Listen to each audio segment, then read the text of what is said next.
Well, not everybody is as lucky as Ebenezer Scrooge was in A Christmas Carol to have their life completely changed by multiple apparitions. Instead, we have to rely on ourselves to take stock of our lives and see where we have room for improvement and make a change happen. Usually, we start thinking about this kind of thing around New Year's when we make New Year's resolutions. Hi, I'm Amy over at aimforcreativelife.com, and I'm here to talk to you today about a concept that's a little different than making a New Year's resolution. And I guarantee you it will really impact your life in a positive way. And for me, it's made an even bigger impact than any New Year's resolution ever has. I'm not against New Year's resolutions. I think they're great if you can stick to them. But maybe you're a little ADD and you just kind of forget about them if you can't see them written down somewhere. Maybe you're like me and you're a perfectionist and you make a bunch of New Year's resolutions, but if you can't do them exactly perfectly, or maybe you forget a few days, you just kind of get out of a habit. That's happened to me for about 20 years of my life. But like I said, I came across this concept that has really made all the difference, and I want to share it with you today. It was about 3 years ago. I was just not doing well at all in life. I had really little kids, and I was struggling with exhaustion trying to wake up. I was surrounded by mess and I was overwhelmed, and I could barely rouse myself from the couch at about 10 a.m. to fold the laundry that was piled all around me and chase my kids around the house. I could meet their basic needs, and I didn't know all what was going on with my health, but I was painfully aware that I was falling short of even low expectations for keeping my house clean. This is actually pretty clean compared to my past craft room status. And being the fun mom that I always dreamed that I would be. And when you're that tired and low, it can be really hard to pull yourself up from that spot and get yourself from that point to a point of creativity and enthusiasm for life once again. But I was able to do that with this one thought. Do one more thing than you think you can do, because your future self will thank you for it. If you've never heard of this concept, it's a simple yet effective positive mind shift to viewing yourself now as someone whose actions impact someone in the future. Your future self. This is one way that you can really practice self-love, so this exercise can actually impact your self-concept very positively. But psychology aside, this is so effective because it creates some mindfulness or intentionality around your actions. So it helped me to think about my future self as a friend. And that sounds funny, but if you think of your best friend and what you would do to help your best friend out, you'd probably do quite a bit because you care about your best friend so much.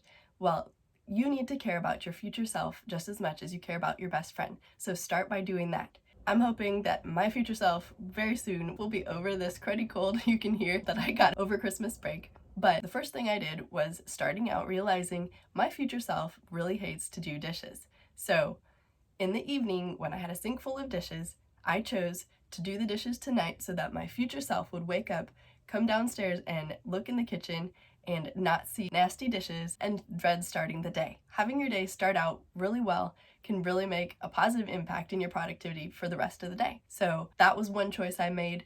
I remember at the end of the day thinking, what's one thing I can do before I go to bed for my future self? And what I would do is spend about 5 minutes tidying up, sweeping underneath the table, clearing off counter surfaces. At just 5 minutes is really not that much. If you're having a hard time with doing something 5 minutes, you can even follow the 30-second rule or the 10-second rule. However many seconds works for you, just think, okay, what can I do in this moment that would help my future self out? That could be maybe putting some clean dishes away from your dishwasher while you're waiting for your tea to steep.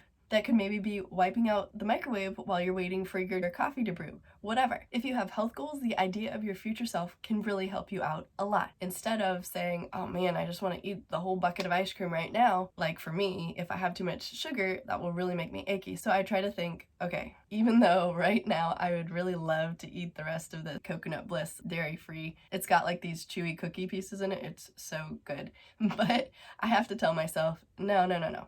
Your future self will wake up tomorrow really cranky and achy and grumpy and probably have a little bit of acne if you choose to eat this right now. So that has helped me make a lot of wise and difficult choices for my health, because there have been a lot of things that I've had to give up.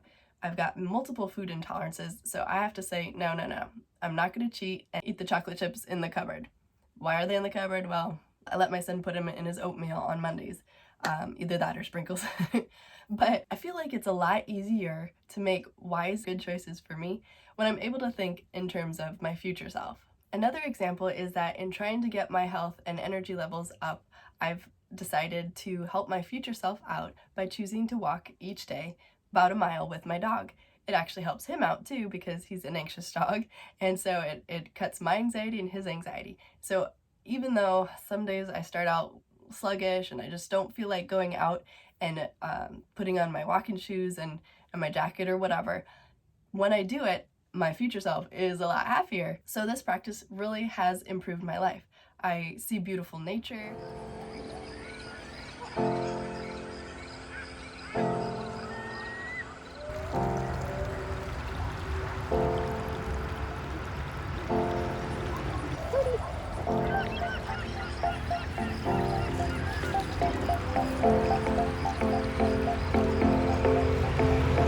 Always happier after I do it, and sometimes my husband will even like shoo me out the door and like, do you need to walk?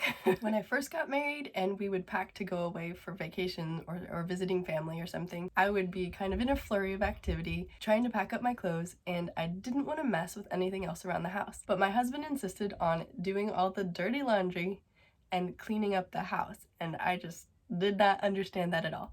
But now with this idea of my future self, I do understand it, because it's always so much nicer to come home to no work, because it's enough work to unpack your clothes and get back into the normal routine for life. So that's another application that has helped me out. I just think a lot of times creative people have a harder time being disciplined.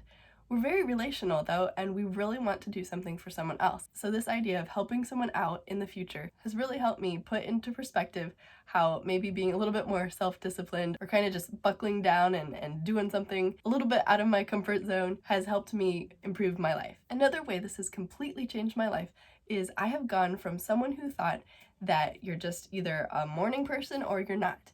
And I was not. I didn't like to stay up really late, but I definitely didn't like to wake up early.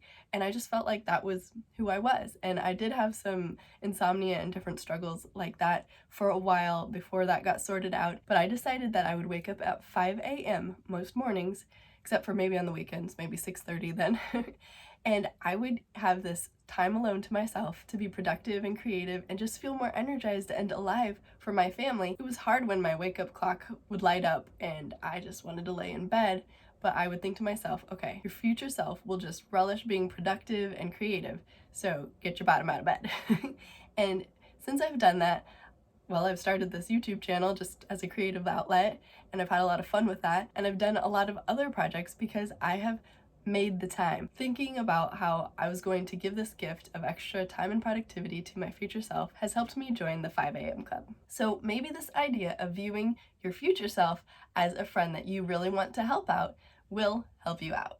So I don't know what your future self would appreciate. I need to do a better job of being considerate of my future self when it comes to leaving leftovers in the refrigerator for far too long. I have had something in the fridge that's been there for 3 weeks, and if I had only thought about my future self 2 weeks ago, it wouldn't be so scary that I'm afraid to open it and clean it out.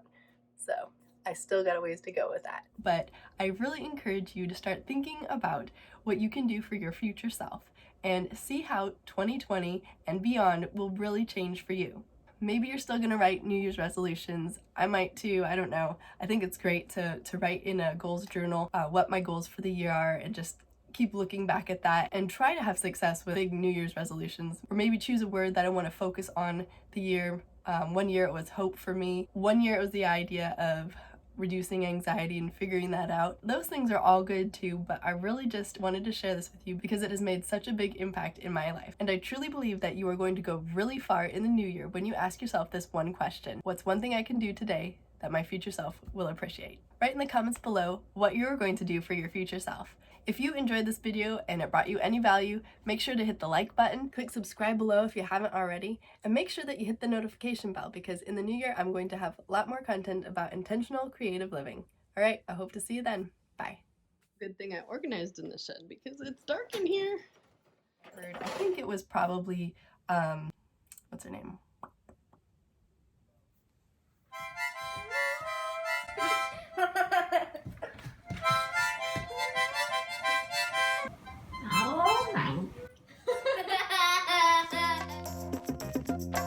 Thanks for watching.